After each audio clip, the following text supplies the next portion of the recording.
All right. So a lot of people ask me, how'd you do that session? Can you tell me how much you made or lost in a session?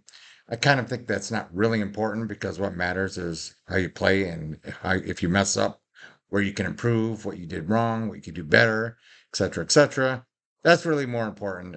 It's a long game, right? Poker's a lifelong game. It's not just one session. So, um, that's how I look at it. So, how I really did is not really that important, although making money is obviously in the long term. And I had a good session, a good, not session, a good series, thanks to mainly one score. I'll go through it real quick here. For the WSOP events, I entered quite a few of them. I wasn't planning on entering so many, but when you get a decent score, you end up playing more tournaments, hoping to do it again. Didn't happen, unfortunately. Final result in the WSOP was $22,503, mainly due to a $24,000 bank I got by getting number 11 out of 6,000 some people in this $600 deep stack early on. I had a number of really close calls as far as like I made day two of the ultra stack number three in chips. I was like for 2 million in chips, and I just had an overpair versus the set, which I played poorly. I shouldn't have doubled up the guy, but I did. And then had a cooler where I would have been back up to about 2.5 million in chips, although it was a couple levels later. If my top pair had just held, it was Jack 4-4 rainbow board. And I just check jammed on the guy, poorly played, in my opinion, um, because you would think only better would call. I had Queen Jack, and he snap called me with Ace King and hit a king on the river. And that was frustrating and disappointing. Had a lot of high expectations on that one going in. I ran it 2 times and min cashed the first time, did it again, and then did a little better than that in the second, but obviously was hoping to do better. I did do a couple other events. I did 2 satellites into the 5K WPT event that's going on right now.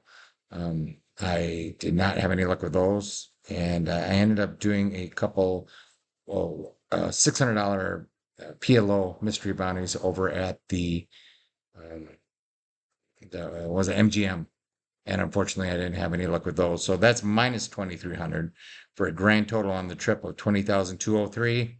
I ended up playing some cash, excuse me, but it was like a plus 200 there, minus 100 there. Not really worth mentioning. I pretty much just broke even on cash. I barely played cash, to be honest with you. Barely played any cash. Just pretty much stuck to tournaments. That's really the reason to go there. I remember playing at the Venetian, a 2-5 game, and honestly, the game's tough. They're good players, and it's probably because there's a lot of good players that are hanging out there playing cash waiting for tournaments, playing cash after a tournament, and you do not want to play against good players if you can help it. I mean, I would rather have a much softer game, and I was surprised how good the players were. So, don't really recommend if you're playing like 2-5. Maybe it's softer in 1-2, probably. I remember I played at the um, was it one of the poker rooms, one of the new ones that opened up. Oh, the small little room above. I'm forgetting the name of it, but it's one of the new poker rooms that opened up. Drawing up like Planet Hollywood. There you go. I played in there, and I played a little 1-2 game, and it was typical silly 1-2 $100 stacks. No one knew how to play.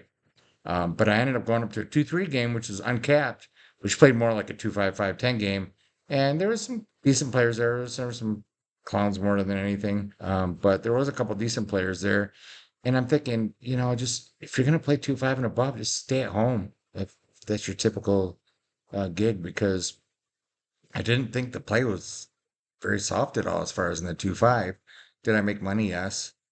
Was there some bad players? Of course, but there's some also really good players as well. So, and the Venetian I think was by far the toughest, where there was like a lot of three betting and four betting light, which you just don't see in in these level of games typically. So, um, that was it. That's my kind of my trip report. I did have a make day two and was sitting really pretty good, but I was still short in the PLO mystery bounty at the WSOP 1K buy-in, and had high hopes for that one too. Not really going into day two, but right off the bat, I chipped up and I was probably sitting at about 20, 30 bigs maybe. Not in bad shape. I think I was about 30 bigs.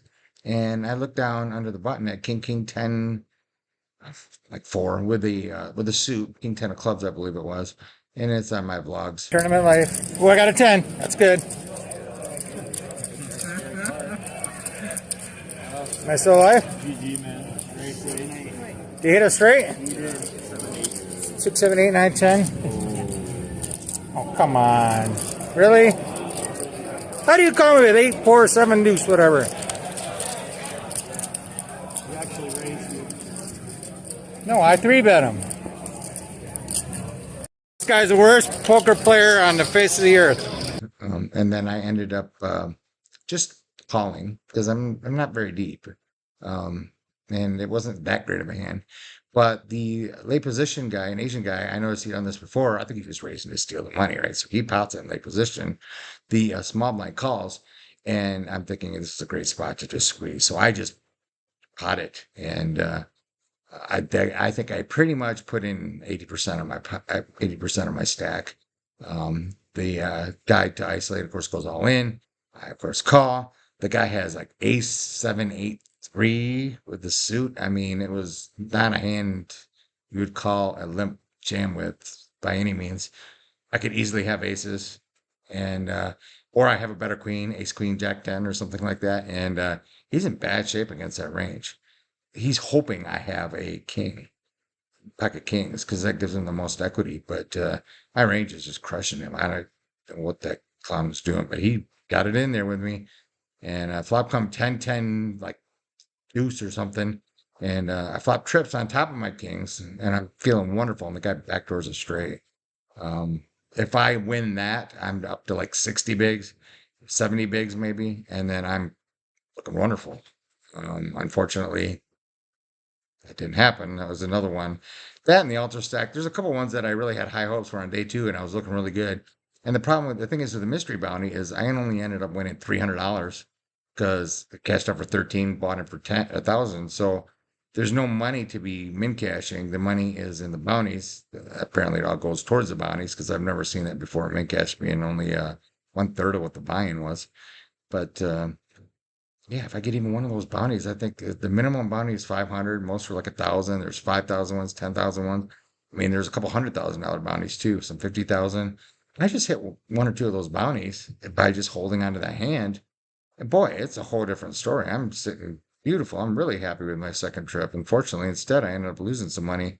Um, but I mean, as they say, that's poker. It sucks. It sucks when you have high expectations and you're really far ahead, like with the jack hand, top pair, jack 4 4, trip tens and kings hand, where the guy has nothing but a backdoor draw, and they both hit it, 6 outs, and probably worse than that on the other one.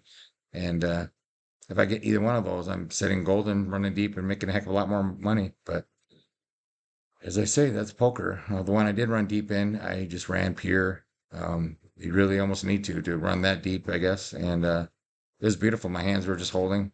I was winning flips, and you need to do that.